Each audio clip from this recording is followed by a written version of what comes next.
to get kind of confused about Harvest Festival. It's really not a harvest festival, but they call it that. I don't know. Hey fam,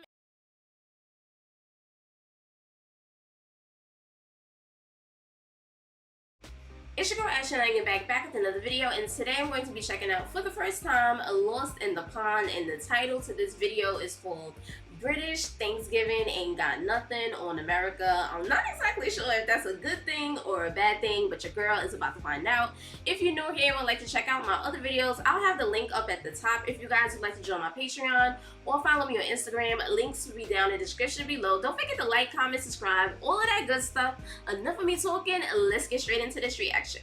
Hello, I'm Lawrence and I'm on a quest to uncover all of the memos that Britain and America lost in the pond, and one of those memos pertains to Thanksgiving. This week will be my 13th Thanksgiving in the US, and in those years one thing has become abundantly clear.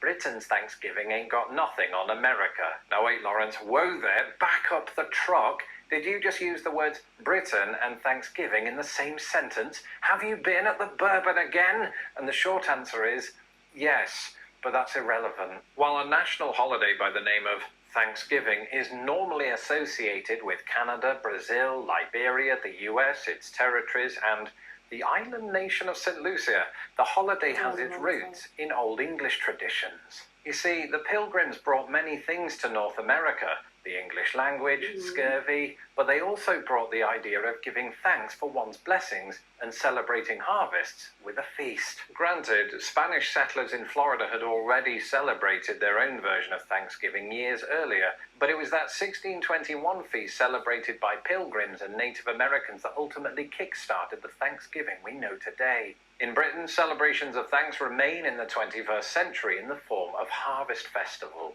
And this is where churches lay out baskets of homegrown food during a rendition of Neil Young's Harvest Moon. What? This is where churches lay out baskets of homegrown food during the actual harvest moon. Hymns and prayers are recited to mark the occasion, and churchgoers give thanks for food grown in the UK. Okay, so I get kind of confused about harvest festivals now, because here in New York, they tend to have harvest festival during Halloween, not necessarily at churches, but just in general. And then they have arts and crafts and stuff like that. So I started to get kind of confused about harvest festival. It's really not a harvest festival, but they call it that. I don't know. They have games, and instead of like celebrating Halloween, I guess they substituted for a harvest festival, which really doesn't even make sense, but they do it every year. But to get a sense of how widely celebrated UK Harvest Festival is, you just need to use the scientific method. Count the paragraphs on its Wikipedia page. A mere couple. So when I say that Britain's Thanksgiving ain't got nothing on America, I don't mean it's less important. I just mean it's slightly smaller in scope and pecan pie. Sticking with the science, the Wikipedia page for US Thanksgiving has 96 paragraphs plus 2 bulleted lists, and America, be thankful that I really was sad enough to count them all. But I don't need the internet to tell me this, I've lived it. While my experience of a UK Harvest Festival is confined to one brief incident in 1988, my American experience is one of 13 Novembers, 2 states, and 415 family members. The day itself kicks off with what I like to call the Macy's Thanksgiving Day Parade. That's actually just its name. And it's this huge televised spectacle in Manhattan. And with a notable exception of this year, crowds line the streets to cheer on marching bands, pop stars, and a highly intoxicated Al Roker. There's dancing, singing, and a huge, terrifying Ronald McDonald. My biggest fear with those floats is that New Yorkers would be completely oblivious if the real Stay Puft Marshmallow Man returned. And while we have the concept of parades in the UK, they will never be on this scale. Unless that is my country ever wins the World Cup again, but I repeat myself. As with the UK's Harvest Festival, there's food involved, and sure, just like the UK, charities and churches do help organise Thanksgiving meals for vulnerable population.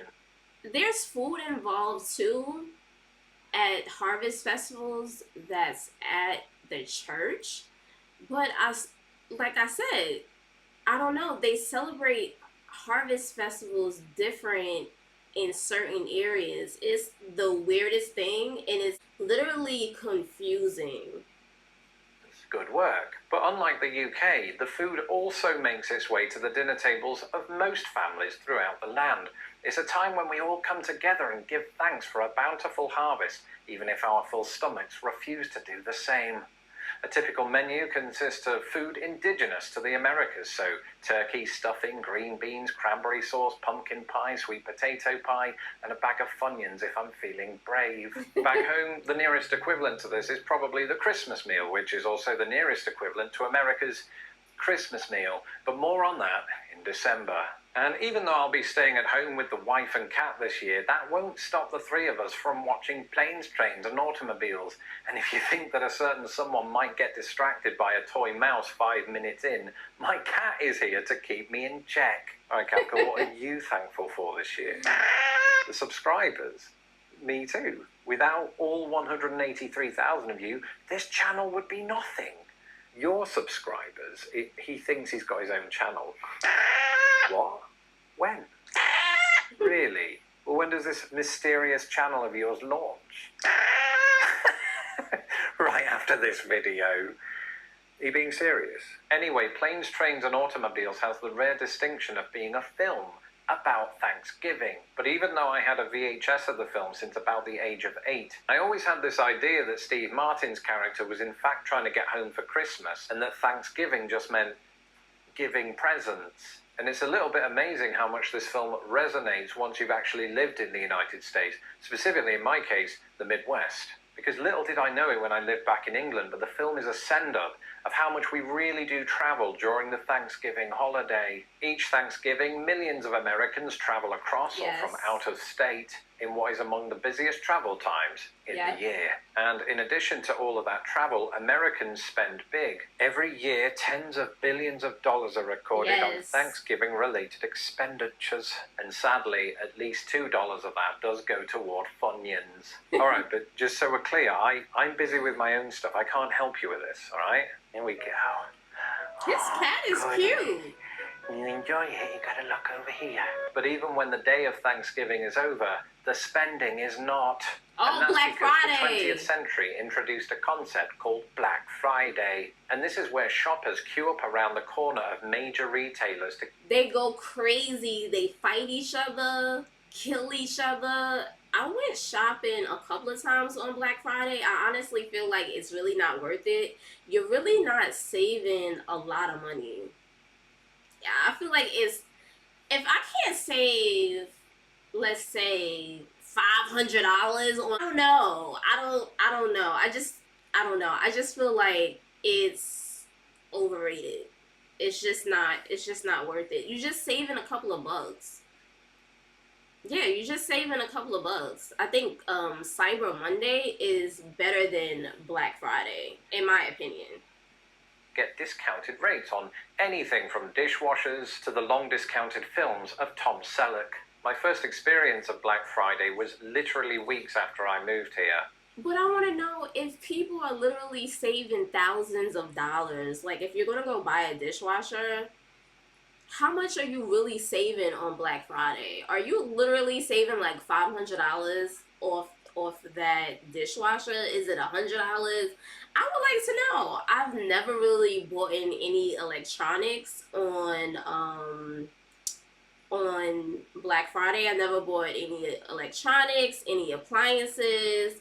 Always went to go buy stupid stuff, I guess. I'm gonna say like clothes, things like that, or just go and just look around and just not really buy anything. It's just really stressful. I don't know. And my wife, apparently eager to indoctrinate me in the ways of American capitalism, dragged me out to Target at 7 a.m. in freezing temperatures. People camp around out. Bloodthirsty shoppers. The only discount I wanted that day was on plane tickets back to England. But in hindsight, that might not have been the best idea, because at some point in the last 12 years, just like McDonald's, rock and roll, and Gillian Anderson, Black Friday made its way to Britain. And even though the Thanksgiving context doesn't exist there, This began happening there because American retail giants like Amazon started introducing the concept around the world. Now, it used to be in Britain that the big day for sales was the day after Christmas, Boxing Day. But in 2017, for the very first time, these American-inspired November discounts outpaced those of December. So you guys don't celebrate Cyber Monday? Please comment down below and let me know. That said, per capita, America still leads the two countries when it comes to Black Friday weekend expenditures. Wow. Speaking of Boxing Day, that's the day after Christmas when some Brits enjoy the day's football action, unencumbered by the stresses of work. And in this respect, British Boxing Day's nearest American equivalent is, well, Thanksgiving. And that's because, even though it's a different type of football, a lot of Americans tune in to the big NFL games of the day. And since someone asked me on Twitter which teams I'm rooting for tomorrow, I know nothing about the NFL, but I do foresee victories for the Texans, the Lions, Washington, and the Cowboys. And if I'm at least 50% correct, I think that makes me a genius. Follow the whisker reel right here on YouTube and catch his first, second video right here tonight. Now, as ever, I'm also thankful for all of my patrons who have made this channel what it is today. Without you, I could not have achieved this. And if you're watching these videos and somehow love the work that I do, why not consider supporting Lost in the Pond, which you can do at patreon.com/lostinthepond. Till next time, happy Thanksgiving. Yeah. Happy Thanksgiving, guys, for sure. This was definitely interesting. Yeah, comment down below. Let me know if you shop on Black Friday, if you guys shop on Monday, which is Cyber Monday, and let me know about the Harvest Festival. Comment down below. Let me know what you guys think, and I'll see you guys in the next video. Bye, fam.